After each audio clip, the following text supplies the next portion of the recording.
Buenas tardes a todos y todas. No sé si me escuchan. Las Angélicas, se escucha. Bueno, vamos a continuar con la clase del día de hoy. Habíamos estado hablando en las últimas dos clases un poco ya sobre el desarrollo del juicio ejecutivo, ¿verdad? Como juicio también singular de ejecución. Hablando ya específicamente en la última clase sobre la fase cognitiva que encontramos dentro de este tipo de procedimiento, ¿verdad? Hablamos un poco ya sobre las actitudes que puede asumir el ejecutado o el demandado, ¿verdad? Dentro de esta etapa específica sobre la parte cognitiva, ¿verdad? Que son algunos de los aspectos relevantes que hemos visto en contraposición a algunas diferencias que habíamos ya conocido respecto al juicio ejecutivo en la vía de apremio, ¿verdad? Hemos estado hablando sobre aspectos importantes que si bien se aplica algunas disposiciones con relación al juicio ejecutivo en la vía de apremio para algunas etapas del presente juicio ejecutivo común, ¿verdad? Yo le llamo juicio ejecutivo común.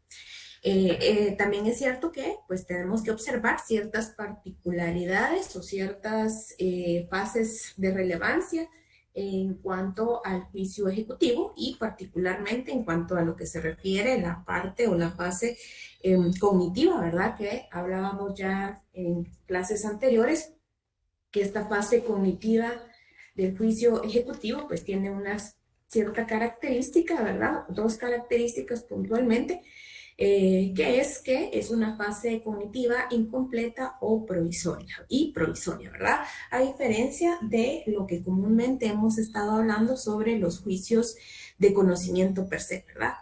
Eh, Retomando un poco lo que habíamos dejado en la última clase, pues hablábamos de las posturas o actitudes que puede asumir el ejecutado dentro de la demanda o al momento de ser notificado sobre la demanda planteada de ejecución, el requerimiento correspondiente.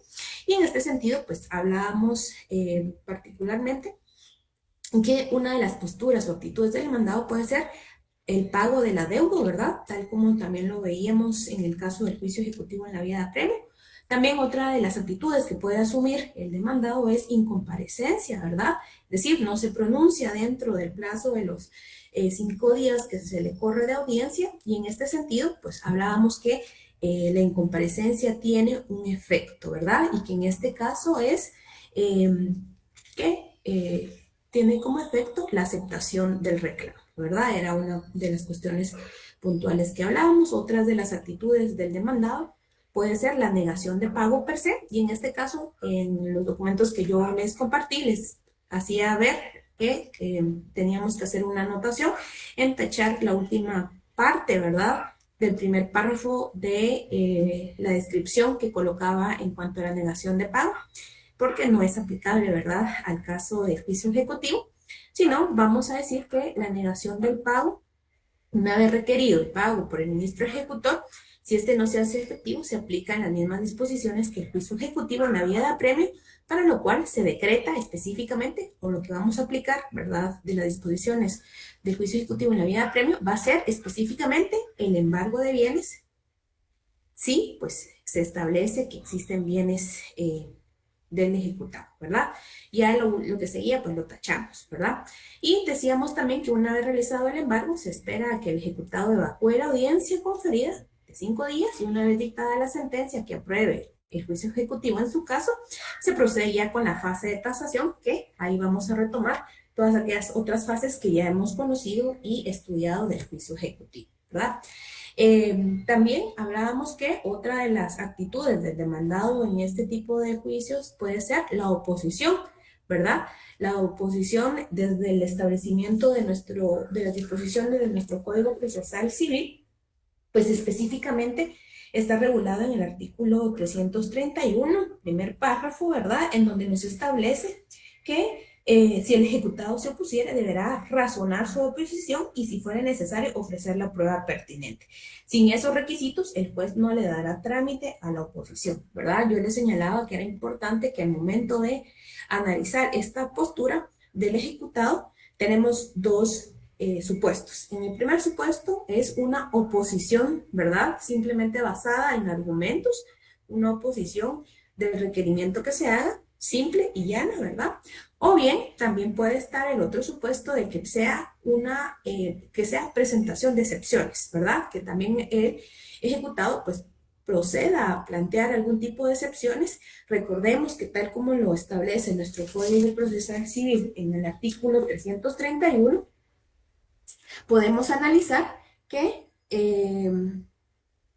en el primer párrafo se establece si el ejecutado no compareciera a decir oposición o a interponer excepciones. Vemos que están estos dos supuestos, ¿verdad? Que pueden ser, bien sea, como les indicaba, respuesta individual, es decir, oponerse o presentar excepciones, o también puede ser ambas, ¿verdad? Entonces, vemos que al momento en el que nuestro Código Procesal Civil establece los dos supuestos, primero una oposición simple y llana, sin presentar excepciones, o la interposición de excepciones. Acá tenemos que hacer la anotación justamente en el artículo 330, que estas excepciones son las que vemos comúnmente en el juicio ordinario, que están regulados en el artículo 116. Entonces, ahí para que le hagan la anotación, ¿verdad? Bien sea en el artículo 330 o en el artículo 331 específicamente, en donde establece, en el artículo 331, en el segundo párrafo, donde nos establece, si el demandado tuviera excepciones que oponer, deberá deducirlas todas en el escrito de oposición, ¿verdad? Entonces, ahí, por favor, hacer la anotación del llamado de ver las excepciones que regula específicamente, que se regula en nuestro Código Procesal Civil y Mercantil con relación al juicio ordinario que están en el artículo 116. ¿Y cuáles son estas excepciones? Ya lo hemos abordado un poco en las clases iniciales, en donde veíamos un poco el tema de los procesos de conocimiento. Si ustedes se recordarán, hablábamos que también en algunos casos de los procesos de conocimiento aplicábamos, ¿verdad?, algún tipo de excepciones. Y las excepciones pues son específicamente las que nos establece el artículo 116, ¿verdad? El demandado puede plantear las siguientes excepciones previas y nos da el listado correspondiente, y también hacer alusión que recuérdense que desde el tema de recapitular un poco el objeto de las excepciones, veíamos, ¿verdad?, cuándo son excepciones previas, ¿verdad?, y cuándo pues son excepciones mixtas o excepciones perentorias, ¿verdad? Entonces, tener presente y recordar ese tipo de excepciones para este tipo de juicio ejecutivo. Entonces, podemos presentar, nos dice el Código Procesal Civil y Mercantil en su artículo 331, las excepciones, todas las excepciones que pues consideremos pertinentes en el escrito de oposición, ¿verdad?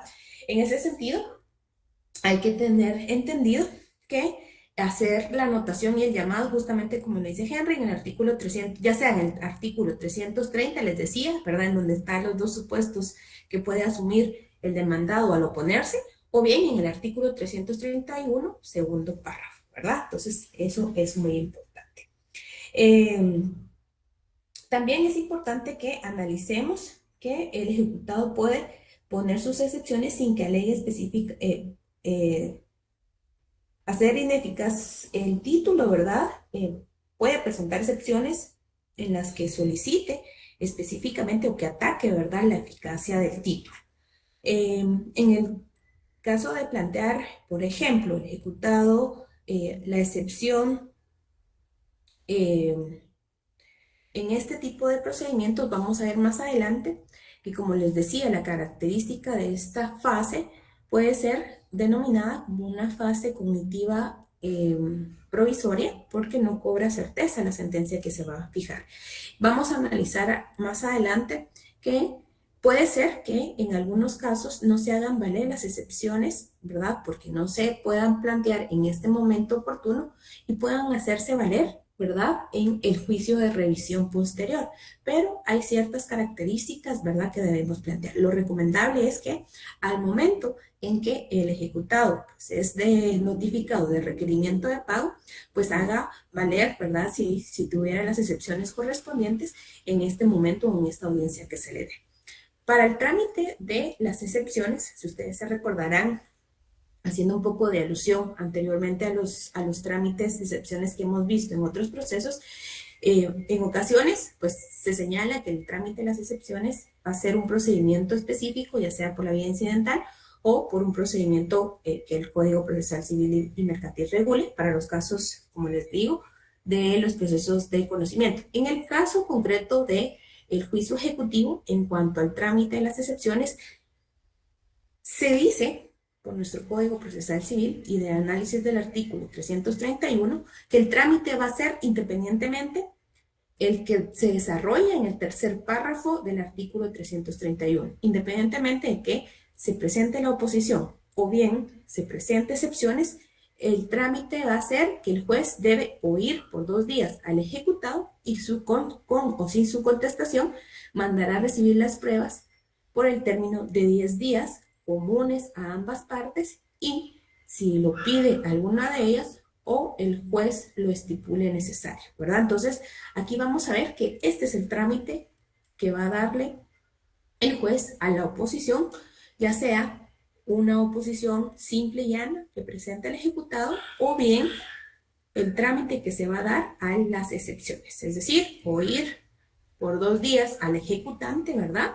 Y mandar a recibir pruebas por el término de 10 días comunes a ambas partes, si lo pidiera alguna de ellas, o acá es muy importante esto también que vamos a ver, que establece que en esta fase de recepción de pruebas puede ser también a requerimiento, puede ser a requerimiento de parte o bien como una facultad que el juez tenga propia, ¿verdad?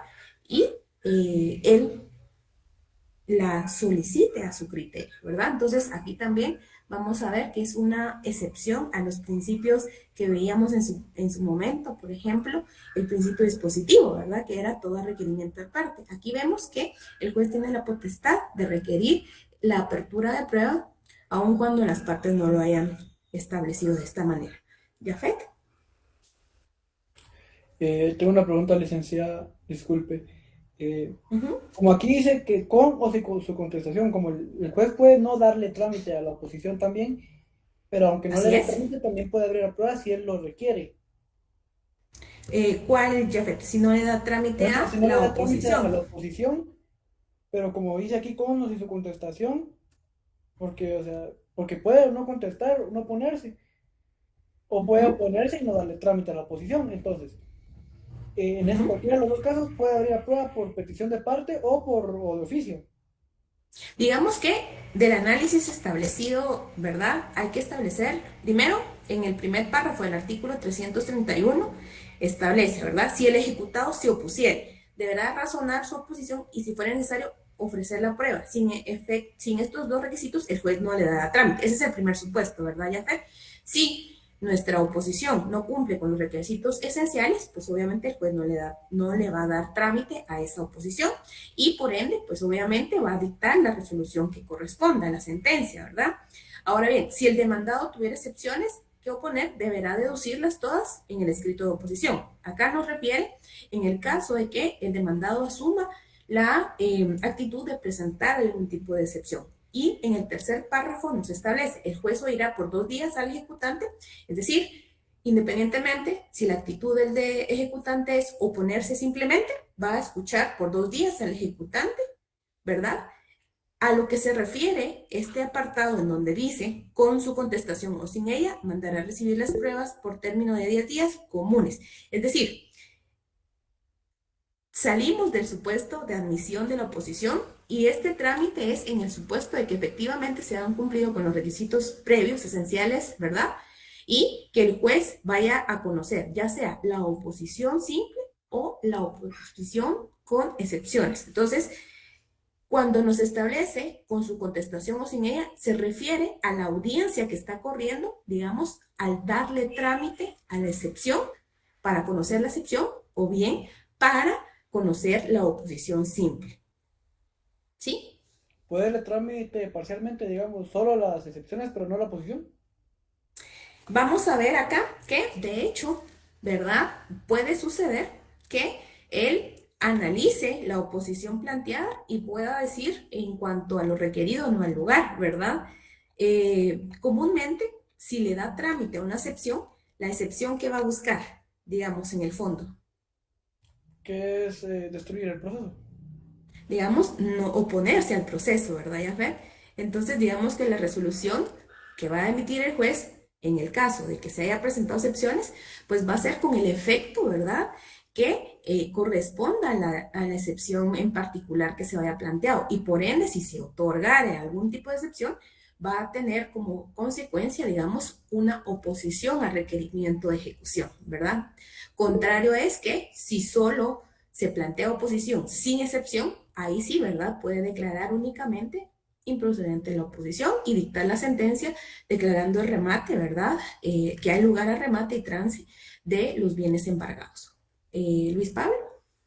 Entonces, disculpe, entonces una pregunta. La oposición simple es donde él solo razona su oposición, pero Así es, no plantea excepciones. así es, efectivamente.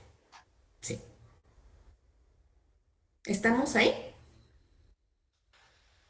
Recuerdes entonces que esta audiencia que se corre por 2 días es específicamente para tramitar, digámoslo así, la oposición o conocer de las excepciones. En ese sentido, corremos audiencia o el juez corre audiencia por 2 días al ejecutante. Veamos aquí que es el ejecutante, es decir, quien hizo el primer requerimiento, ¿verdad? Con la contestación del ejecutante o sin ella, si es considerable por el juez, abrirá prueba, ¿verdad? Mandará a recibir la prueba por el término de 10 días comunes a ambas partes, si lo pidiera una de las partes o si el juez lo estimara necesario, ¿verdad?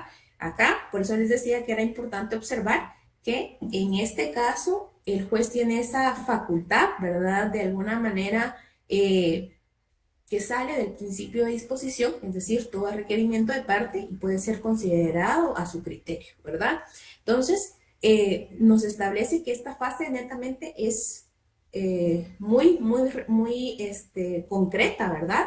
Y no se va a solicitar o no se va a permitir el término extraordinario de prueba, ¿verdad? Entonces vamos a ver que por la naturaleza misma de la resolución que se dicte, este tipo de resolución no necesariamente, ¿verdad? Tiene que solicitar un periodo extraordinario de prueba en aquellos casos que, por ejemplo, la excepción que se presente requiera la recepción de otros medios de prueba para ser confirmados. ¿Por qué? Porque vamos a ver que uno de los objetos por los cuales se puede instar el juicio ordinario posterior, que doctrinariamente le llamamos juicio ordinario de revisión, es que efectivamente puede ser que en esta fase de conocimiento abreviado no se haya podido dilucidar, ¿verdad? Todas aquellas objeciones o no se haya podido llevar a prueba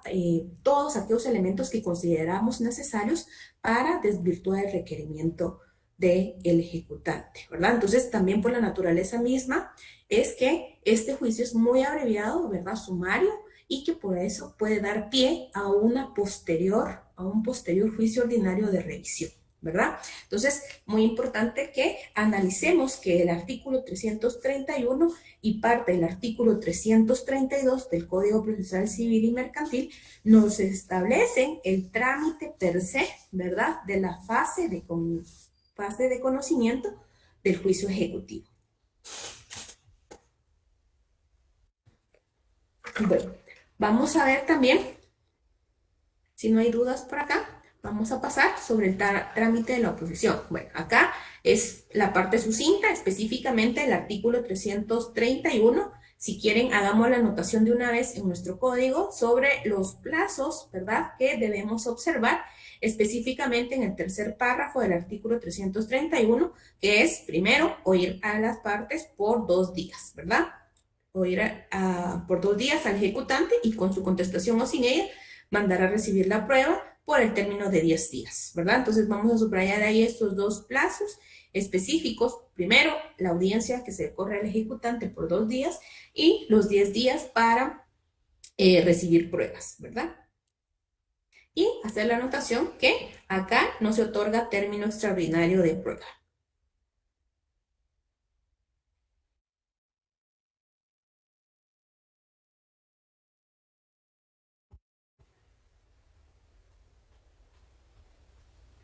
Y el artículo 332 nos va a establecer que efectivamente vencido el término de prueba, es decir, los 10 días que nos establece la tramitación del artículo 331, el juez se pronunciará sobre la oposición y en su caso sobre todas las excepciones. Acá también nos confirma, ¿verdad?, que el supuesto de presentar la oposición puede ser de forma individual o conjunto con excepciones, ¿verdad?, indistintamente. Porque nos establece que al momento de pronunciarse sobre la oposición y en su caso sobre todas las excepciones deducidas, es decir, sobre eso va a versar la resolución que emita el juez dependiendo de la forma en que se opone el ejecutante. Aquí nos establece que en caso de que se haya planteado incompetencia, ¿verdad? Es importante que se pronuncie sobre, primero, sobre esta excepción para saber, ¿verdad?, si puede seguir conociendo sobre las otras excepciones, si hubiera, ¿verdad? O bien, si se rechaza, ¿verdad?, el tema de la incompetencia, poder ya emitir una resolución de fondo que resuelva el tema de la oposición. El artículo 332 en su segundo párrafo nos establece si la excepción de incompetencia fuese acogida, es decir, que si establece que efectivamente el juez no es competente para el asunto que se le está sometiendo, el juez se abstendrá de pronunciarse sobre lo demás. En este caso se aguardará que quede ejecutoriada la resolución para decidirse las restantes excepciones y la oposición por quien sea competente. La sentencia de segunda instancia, en los casos en que la excepción de incompetencia fuese desechada, en el fallo de primera se pronunciará sobre todas las excepciones y la oposición siempre que no revoque lo decidido en materia de incompetencia. Además de resolver las excepciones alegadas, el juez declarará si ha lugar a hacer trance y remate de los bienes embargados y pago al acreedor si procede la entrega de la cosa, la prestación del hecho, su suspensión o destrucción y en su caso el pago de daños y perjuicios. Bueno, el artículo 332 específicamente nos está relacionando los efectos que puede tener el planteamiento de la excepción de incompetencia. En primer término, el juez debe conocer si da trámite a esta excepción y elevar, ¿verdad?, los autos a la sala correspondiente para deducir si efectivamente, ¿verdad?, se acoge con lugar la excepción de incompetencia. Es la sala quien debe emitir también, ¿verdad?, el pronunciamiento sobre las demás excepciones que se hayan planteado y también designar, ¿verdad?, al juez que será competente en conocer el proceso. También nos establece que en estos casos, ¿verdad?, el artículo 33 nos establece que existe efectos de la incompetencia cuando la resolución declare procedente la excepción de incompetencia, es decir, la resolución de la sala, ¿verdad?, se condenará en costas al actor, pero declarará vigente el embargo y dispondrá que los autos pasen al juez competente para la decisión del juicio, siendo válido todo lo actuado anteriormente. Es importante que analicemos que en este caso, ¿verdad?, si bien es cierto, puede darse el escenario de que se presente la excepción de incompetencia, pero que al analizar en primera instancia el juez verifique que él es el competente, no le da trámite a la excepción y puede seguir conociendo tanto de la oposición como de otras excepciones si las hubieran planteado y hacer la resolución correspondiente. Ahora bien, ¿qué pasa si se plantea la incompetencia y efectivamente la sala le da trámite primero el juez al analizar la excepción? Prevé que pueden haber ciertos elementos que configuren una incompetencia, eleva a conocimiento de la sala, ¿verdad?, la incompetencia, y es la sala quien efectivamente debe resolver si éste va a poder continuar conociendo o si efectivamente es competencia de otro órgano jurisdiccional. En el supuesto de que sea competencia de otro órgano jurisdiccional, ya les decía, la sala es quien se debe pronunciar sobre este efecto, pero se va a declarar, ¿verdad? El embargo que se hubiera decretado en la primera resolución que despacha, ¿verdad? Requerimiento de ministro ejecutor, si en ese caso ya se hubiera despachado, ¿verdad? Porque se hace antes, y si se hubiera hecho un embargo, este embargo va a subsistir, aun cuando haya sido decretado, digamos, por un juez que no era competente, según la declaratoria que haga la sala, ¿verdad? Pero se va a condenar en costas al actor, ¿verdad? ¿Por qué al actor?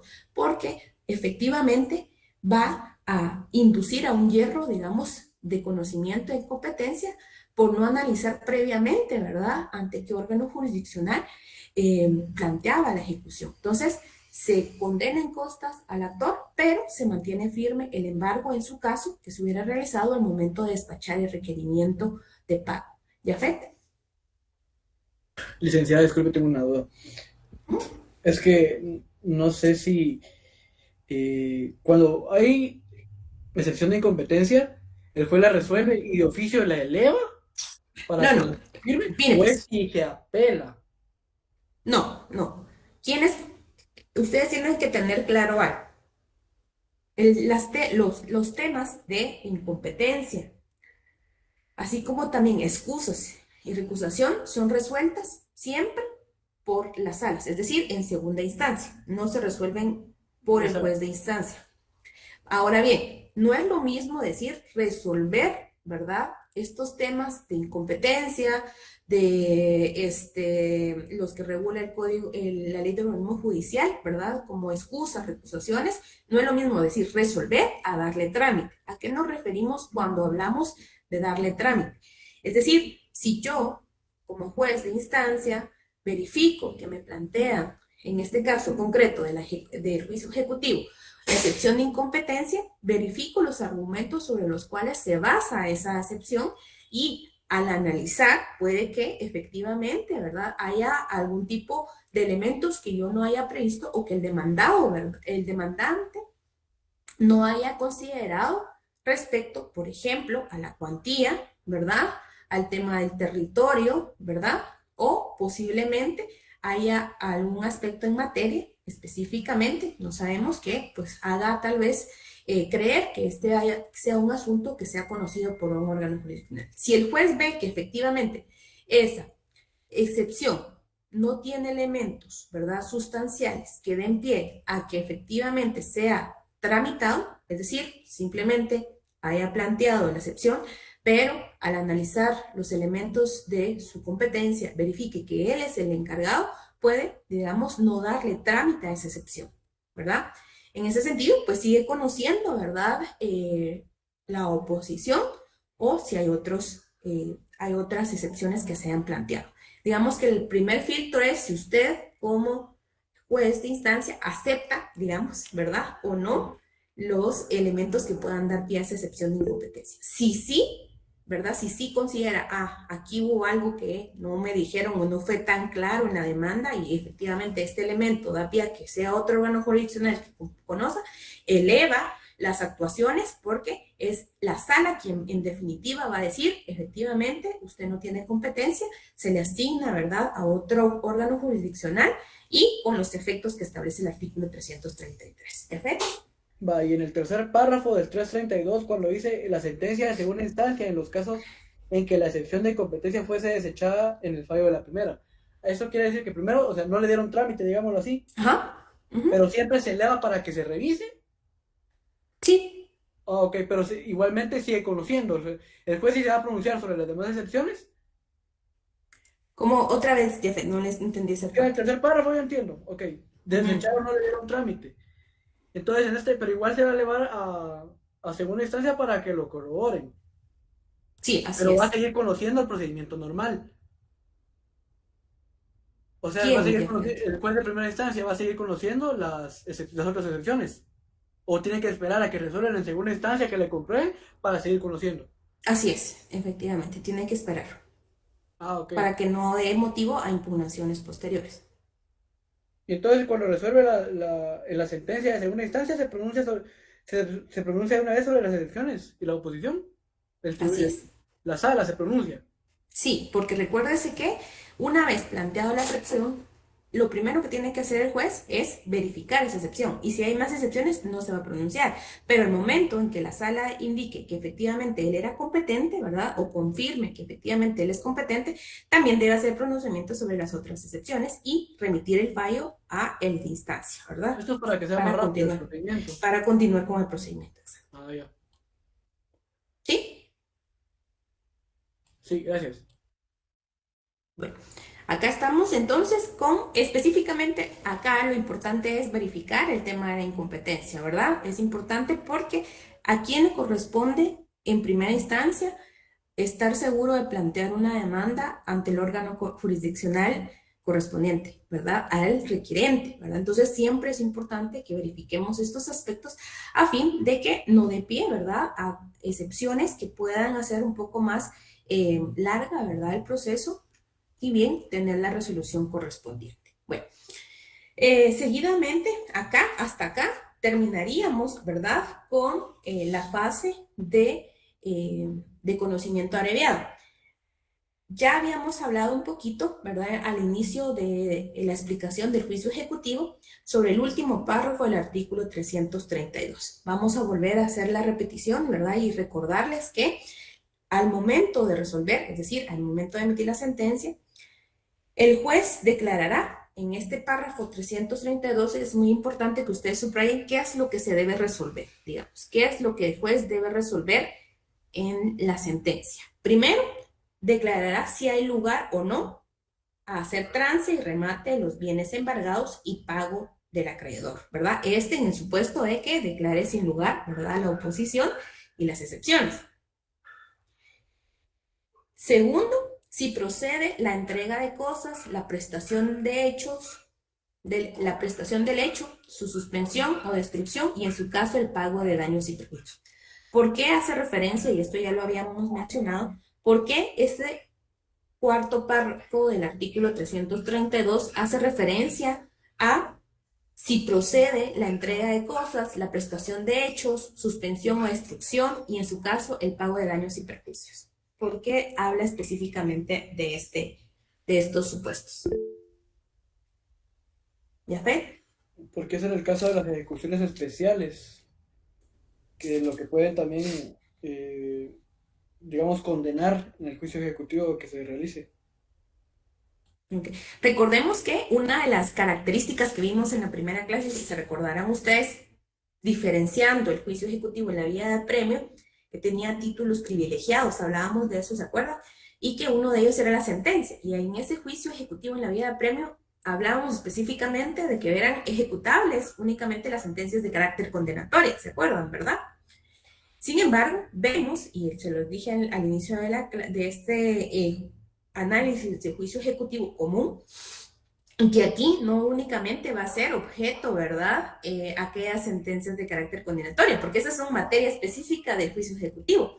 Sin embargo, puede darse, ¿verdad?, el procedimiento aplicable, el juicio ejecutivo común, digamos, común, va a ser aplicable el procedimiento para aquellos casos también, como decía el compañero y no lo refería, para el juicio ejecutivo de obligación de dar, por ejemplo, en el que se ejecute la obligación de hacer, ejecución de obligación de escriturar, ejecución por quebrantamiento de la obligación de no hacer, ¿verdad? Entonces, recordemos que en este caso de procedimiento de juicio ejecutivo, no aplica lo que hablábamos del juicio ejecutivo en la vía de apremio, ¿verdad? En cuanto al tema del título de sentencia, que era específicamente de carácter condenatorio. No, acá hablamos de responsabilidades, sí, ¿verdad? Que deriven de títulos en donde efectivamente puede ser cantidad de dinero líquida y exigible, ¿verdad? Pero también hablamos de los supuestos en los que puede establecerse la aplicación de este procedimiento de juicio ejecutivo para ejecución de obligaciones de dar, ejecuciones de obligación de hacer, ejecuciones de obligación de escriturar o ejecuciones por quebrantamiento de la obligación de no hacer, ¿verdad? Entonces, acá tenemos que tener presente justamente, ¿verdad?, esas vías que nos habilitan algún tipo de pronunciamiento. Por ejemplo, es el caso de las sentencias, que es un título particular, ¿verdad? Y privilegiado, y que se conoce en el juicio ejecutivo en la vía de apremio. Contrario, ¿verdad? A los títulos que son objeto de presentar en el caso de los juicios ejecutivos comunes. Si se dan cuenta, obviamente, acá ya hicimos el análisis de los títulos descritos en el artículo 327 y vemos que efectivamente no hay, ¿verdad?, sentencias, porque si no, pues sería un juicio ejecutivo en la vía de apremio. Pero sí es importante, ¿verdad?, que se va a promover cuando exista la obligación líquida y exigible por los títulos que nos describen.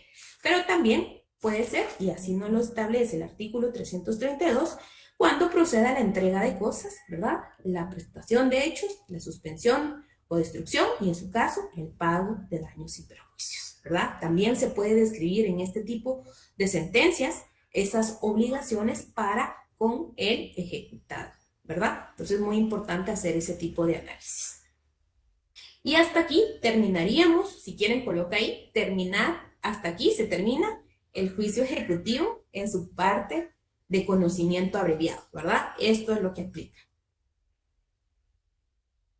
Una vez en el supuesto de que tengamos la sentencia y el juez resuelva las excepciones sin lugar y la oposición sin lugar, declara que hay lugar a hacer trance y remate de los bienes, en su caso que se hayan embargado, ¿verdad?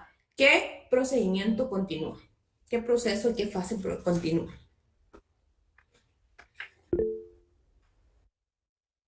¿Perfecto? Bueno, pues en este caso, como es el común y hubo embargo, procede la casación, el remate, la subasta, digamos, y ahí va el pago y todo lo demás que vimos en el caso de Exacto, la vía de ¿verdad? apremio. Exacto. Ahí ya nos volvemos, ¿verdad?, a la fase de juicio ejecutivo en la vía de apremio. Acá solo les quería hacer la anotación de que, ¿se acuerdan que en el juicio ejecutivo se podía plantear recursos? ¿Contra qué se planteaba recursos en el juicio ejecutivo en la vía de apremio? ¿Y qué recursos se planteaba? ¿Cómo? En el juicio ejecutivo de la vía de apremio era aplicable un recurso. ¿Qué recurso era aplicable? El recurso de apelación, licenciada, contra ¿Y el auto contra que qué no proceso? admita, contra el auto que no admita la vía de premio y contra el auto que no apruebe la liquidación. Eran dos supuestos, ¿verdad? Decía justamente el artículo 325 en cuanto al tema de la vía de apremio que solo podrá plantearse apelación contra el auto que no admita la vía de apremio y contra el que apruebe la liquidación. Aquí vamos a ver que, contrario, ¿verdad?, a esos supuestos que nos regulaban en la vía de apremio, en el juicio ejecutivo, primero, también, ¿verdad?, se va a aplicar la apelación. Cabe recurso de apelación. Primer punto, comparativo, similar, igual, ¿verdad?, que en el juicio ejecutivo en la vía de apremio, en ambos, cabe recurso de apelación. La diferencia en cuanto al juicio ejecutivo, según lo dispuesto en el artículo 334, vamos a ver que en el juicio ejecutivo únicamente el auto en que se deniegue el trámite de la ejecución, la sentencia y el auto que apruebe la liquidación serán apelables, ¿verdad? Entonces nos da ahora tres supuestos. ¿Por qué nos da tres supuestos? A ver, desde lo que hemos visto hasta el momento. ¿Qué es lo que se incorpora como supuesto para ser objeto de apelación? ¿Yafet? La sentencia, licenciada. Exacto. Por la misma lógica que hemos visto en la naturaleza, ¿verdad?, del juicio ejecutivo, que tiene la parte de conocimiento abreviado, vemos que se va a agregar, ¿verdad?, que también es apelable esa resolución que el juez emita en la sentencia. Entonces vemos que efectivamente van a ser tres cuestiones que podemos apelar. Primero, tal como aplicaba en el juicio ejecutivo en la vía de apremio, la que deniega el trámite de la ejecución. Aquí se agrega la sentencia, porque efectivamente hay una etapa propia del juicio ejecutivo, y el auto que apruebe la liquidación, ¿verdad? Entonces esto es muy importante que hagamos el análisis correspondientes, porque pues por la naturaleza también de este procedimiento pues se agrega, ¿verdad?, también la sentencia como objeto para ser impugnado mediante recurso de apelación. Y finalmente el tribunal acá, bueno, el artículo 334 nos da el trámite de esa apelación en el que nos establece que el Tribunal Superior señalará día para la vista dentro de un término que no exceda de 5 días, pasados el cual resolverá dentro de 3 días, so pena de responsabilidad personal. Entonces, acá vamos a ver, ¿en cuánto tiempo plantearían ustedes el recurso de apelación? Luego, por ejemplo, si se les dicta la sentencia el día de hoy, 29/10, en un caso, por ejemplo, de ejecución, y yo como juez les dicto una sentencia de darle trámite a hacer trance y remate de un bien embargado dentro de un juicio ejecutivo el día de hoy, 29 de octubre de 2025. ¿Cuánto tiempo y en qué plazo interpondrían ustedes la apelación si no están de acuerdo? ¿Ya ven? Como aquí lo que nos da únicamente es el trámite, pero no la fecha de interposición, Así a es, diferencia de la vía de apremio. así Pero es, como utilizamos la vía de apremio igualmente, y la vía de apremio de la apelación nos remite al 602, nos exacto. vamos al plazo de interposición del 602, que es la ¿Y apelación cuál es el plazo? común, que sería Ujú. 3 días. Así es, efectivamente, ¿verdad? Hacemos esa integración de normas, ¿verdad? Muy importante, que tal como lo mencionaba Jafet, ¿verdad? ¿Se acuerdan que veíamos que el artículo este, 328 específicamente establece integración del procedimiento, ¿verdad? Y además de las disposiciones especiales previstas en este título y las siguientes se aplicarán las normas correspondientes a la vía de apremio. Y en la vía de apremio, si ustedes se recuerdan, en cuanto al tema del recurso de apelación, pues aplicábamos, ¿verdad? El trámite del artículo 602, que es el tema de la apelación, digamos que aplicábamos como recurso y disposiciones generales que nos da el Código Procesal Civil y Mercantil, y específicamente en la primera parte nos establece, ¿verdad?, que para interponer el recurso de apelación tenemos 3 días, ¿verdad? Entonces, hacer la anotación ahí de integrar, ¿verdad? Primero, en el segundo párrafo, vamos a poner antes de ese segundo párrafo, primero, interposición, 3 días, ¿verdad? Y hacemos la anotación del plazo de interposición. Luego, señalamos el plazo dentro de un término que no sea 5 días, subrayamos esos 5 días, y resuelve en 3. Entonces quedaría el trámite de la apelación en el juicio ejecutivo común, sería 3 días, dentro de los 3 días se debe interponer, se da vista por 5 días y se resuelve, ¿verdad?, entre los 3 días siguientes, ¿verdad? Netamente esto es para fines, obviamente, que ustedes sepan los plazos, aunque vuelvo a repetir, como les he dicho en otros procesos, ¿verdad?, que el tema de las impugnaciones, pues, lastimosamente es mucho más largo, ¿verdad? Entonces, para que hagan esa anotación. ¿Hasta aquí dudas o comentarios? ¿Sí, a ver? Eh, sí, única duda es que aquí cuando yo hago apelación, de una vez van incluidos ahí los agravios. Puede hacer uso de recurso de apelación y de escribir posteriormente que va a, que se le corre audiencia para, esperamos, no, acá de una vez se tiene que presentar agravio, Jafet, sí, Sí, aquí presento agravios sí, y si prueba de una vez, si quiero así incorporarlo, es, así es, ofrezco y de una vez, para que como aquí no me solo se van directamente a la vista, entonces exacto, presento así agravios, es, prueba y me voy a la vista y ya emito sentencia. así es, efectivamente. Aquí sí de una vez tiene que presentar por la misma naturaleza del trámite que le da solo las 3 fases, ¿verdad? Ok, gracias. Bueno, ¿dudas, comentarios hasta aquí? Vamos a tomarnos tiempecito, compañeros, para que voy a ver si les pueden pasar la asistencia. Nos vamos a tomar 3 minutitos, por favor, para pasar la asistencia. Permítanme, vamos a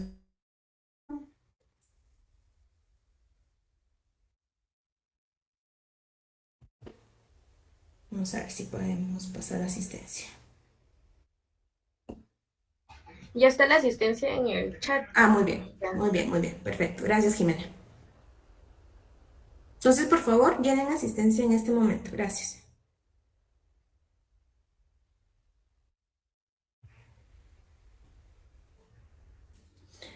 Si quieren título de la clase de hoy, sería clase 3, juicio ejecutivo, ¿verdad?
Gerardo.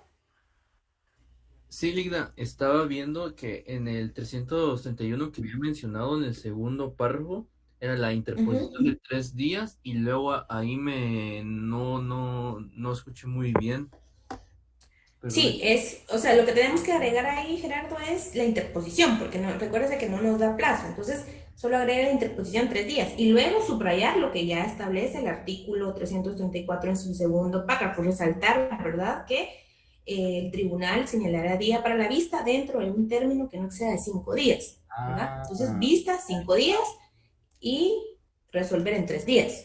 Eso sí está en el artículo 334, digamos. muchas gracias, Ligda.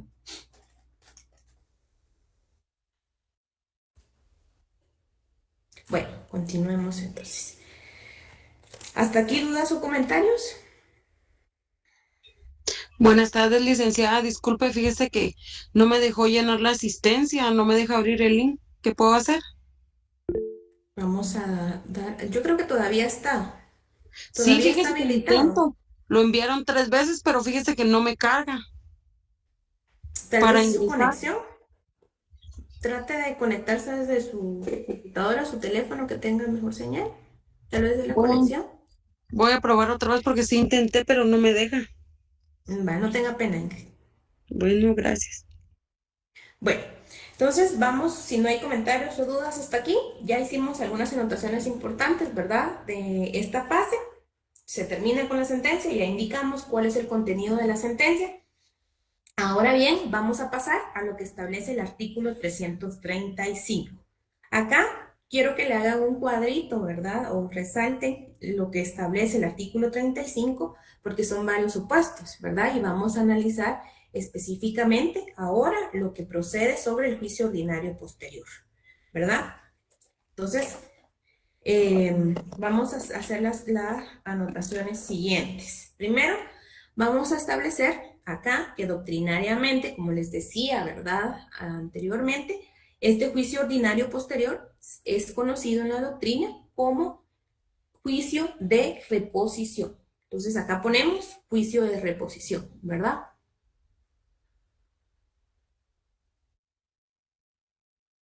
Entonces ponemos ahí doctrinariamente conocido como juicio de reposición.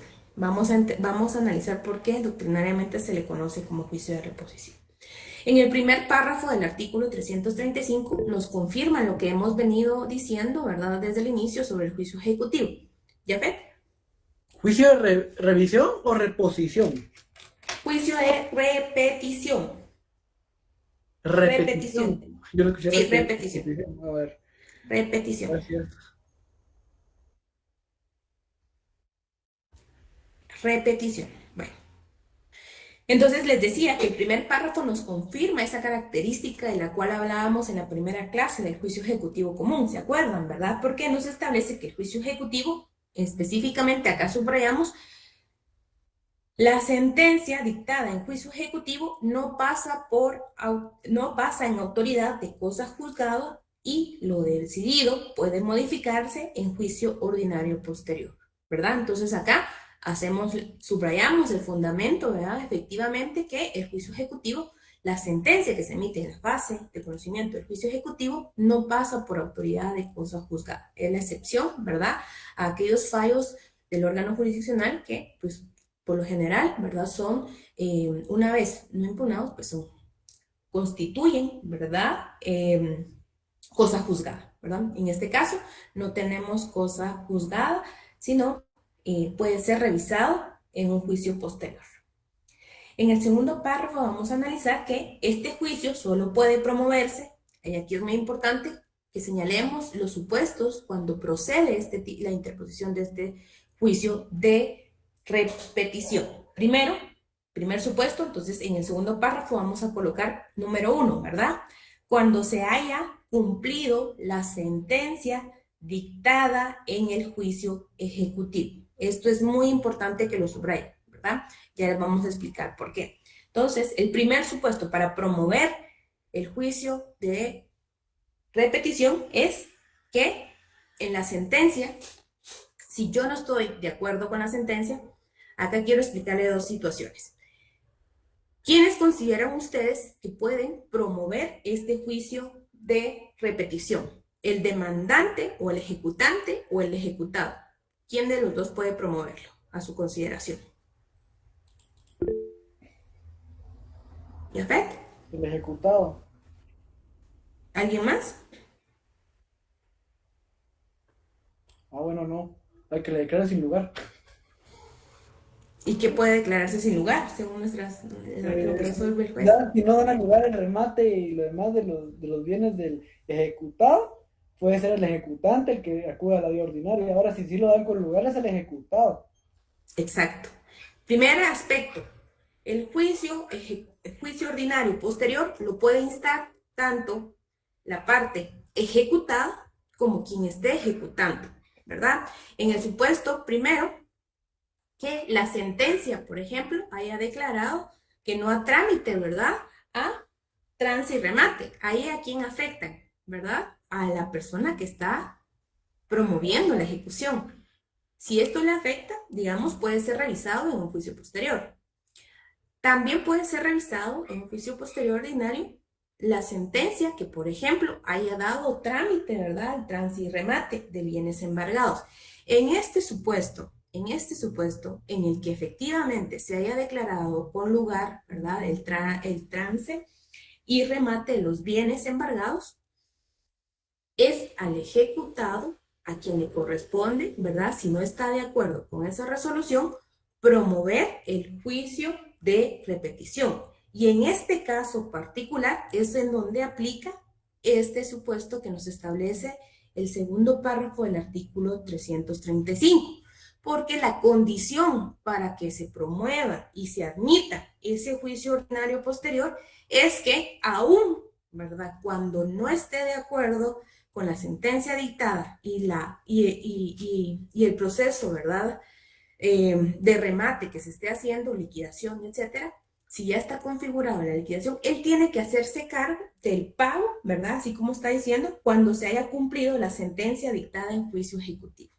Es decir, que efectivamente debe realizarse el remate, el trance y todo el proceso relacionado, ¿verdad? Que ya habíamos visto, hasta la consignación, por ejemplo, de si es un bien, la liquidación, ¿verdad? Y si es un bien inmueble, hacer el traslado, ¿verdad? A quien haya figurado, ¿verdad? Como postor y que se le haya asignado a ese bien. Entonces, el requisito para poder habilitar un juicio de repetición es que si el ejecutando, aún cuando no esté de acuerdo, quiera promover un juicio posterior, debe cumplir con la sentencia que haya emitido el juez en el proceso de conocimiento en la vía del juicio ejecutivo.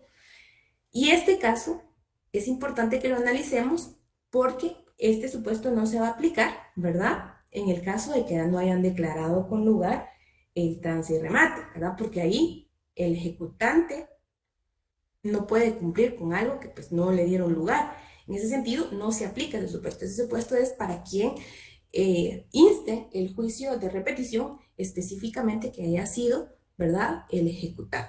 ¿Yafet? Eh, a ver, tengo una pregunta. ¿Qué pasa si uno lo embargaron, la casa, digamos, la vendieron todo, y después se va a revisión ordinaria? Como ahí conoce el mismo juez que conoció en primera instancia, lo va a dar igual, va.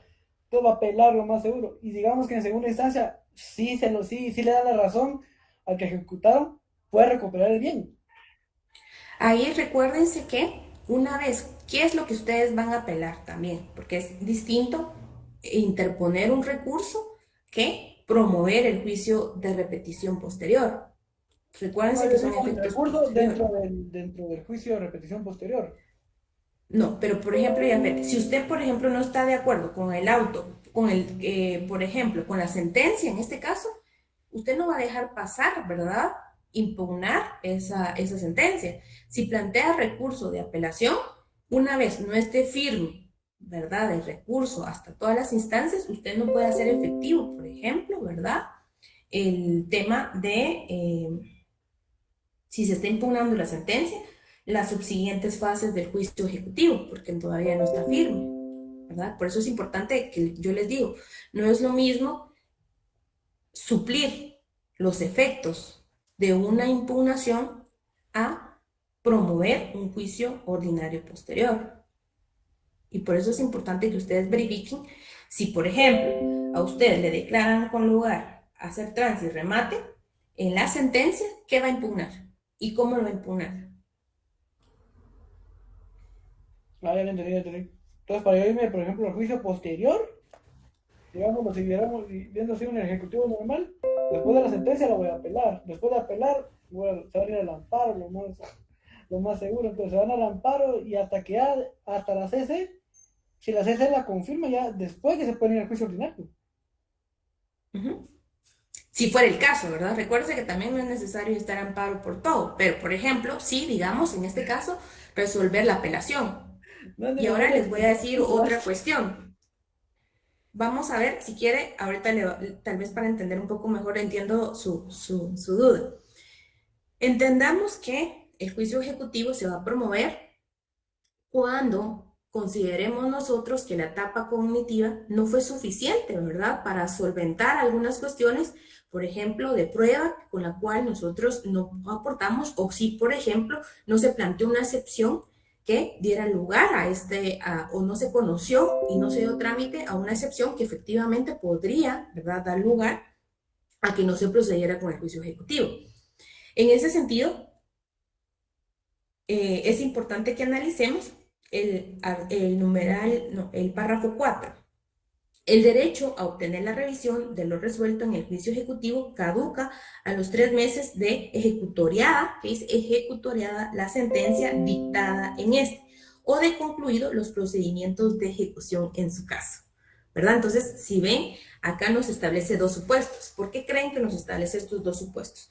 Primero, establece que van a ser, y tenemos que considerar, y aquí subrayan muy importante esto, que el derecho a obtener la revisión caduca a los 3 meses. Entonces, subrayan muy importante eso, ¿verdad? Porque ustedes tienen que hacer uso de ese derecho para que no caduque, pues, su derecho, obviamente. Y acá nos establece que en el juicio ejecutivo caduca a los 3 meses de ejecutoriada la sentencia, ¿verdad? Es decir, una vez usted no haya apelado, tiene 3 meses, ¿verdad? Para plantear el recurso, o el juicio de ordinario posterior. Tiene 3 meses. Ahora, si en dado caso apeló, pues tiene que esperar a que se resuelva la apelación, ¿verdad? Y una vez ejecutoriada la sentencia, pues correr estos 3 meses para que usted plantee su juicio posterior. También nos establece la sentencia dictada o de concluidos los procedimientos de ejecución en su caso. Es decir, que se haya continuado, ¿verdad?, con el trámite y al momento en el que se proceda, digamos, a realizar las subsiguientes etapas del juicio ejecutivo, ¿verdad?, que son aplicables a este procedimiento, también establecer, ¿verdad?, en qué momento usted tiene que continuar con el planteamiento del juicio posterior. En el caso, esto se aplica porque, como bien les decía, puede promover el juicio ordinario tanto quien esté siendo ejecutado como la parte requirente, ¿verdad? El ejecutante. Y este supuesto que dice concluidos los procedimientos de ejecución en su caso. Es decir, esto aplica para cuando, por ejemplo, no se haya dado lugar a hacer trance y remate, ¿verdad? Entonces, a partir de ahí, si yo, quien promoví la ejecución, no estoy de acuerdo, también tengo 3 meses, ¿verdad?, para plantear el recurso ordinario posterior. Quiero que antes de que terminemos, porque ya son las -5, solo hagamos unas anotaciones de 3, 4 puntos que son esenciales a entender. Primero, podemos resumir que el juicio ordinario posterior puede discutirse. Primero, se puede discutir lo resuelto en juicio ejecutivo con toda amplitud, tanto los puntos de hecho como de derecho. Esos pueden ser objeto de discusión en el juicio de revisión posterior. lo cual permite el acceso a la casación. Y aquí por eso le decía a Jafet también muy importante. Es importante que promovamos, si no estamos de acuerdo, ¿verdad?, con la sentencia emitida, el juicio de revisión, porque al momento de conocerlo en un juicio ordinario, independientemente de que sea, ¿verdad, Jafet?, quien el mismo juez que vaya a conocer, la resolución sí nos habilita, ¿verdad?, en el juicio ordinario, nos habilita el acceso al recurso extraordinario de casación. Y recuérdense, ahí quien conoce, ¿verdad? Conoce la Cámara, quien efectivamente podría revisar, ¿verdad?, de forma extraordinaria lo resuelto por un juez en el juicio ejecutivo. Entonces, muy importante esto. Entonces, hagan la anotación que primero se pueden discutir hechos y de cuestiones de hecho y de derecho.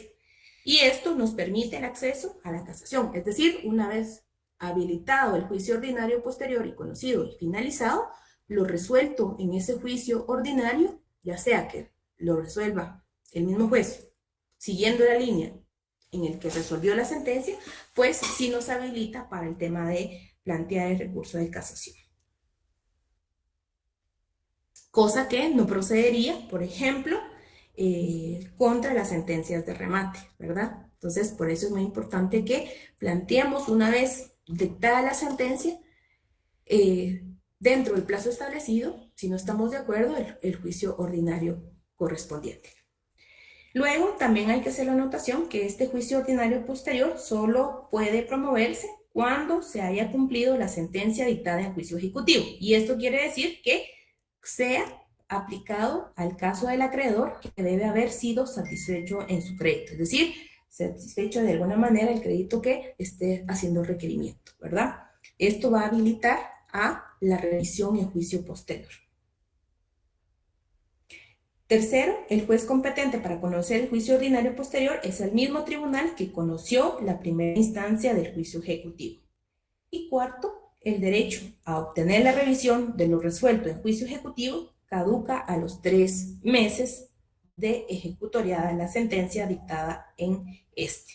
Entonces, son estas 4 características, ¿verdad?, que quiero que hagan la anotación, y en la próxima clase vamos a terminar de afinar algunos puntos al respecto y ahí terminaríamos con lo relacionado al juicio ejecutivo.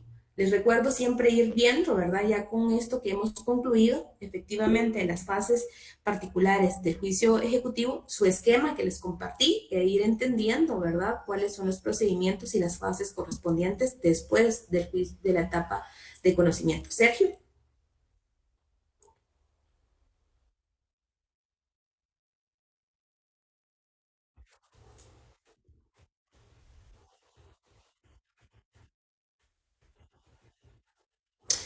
Vamos a ver específicamente el juicio ejecutivo y lo que vayamos a ver sobre las ejecuciones especiales, ¿verdad? Y los procedimientos especiales, Sergio.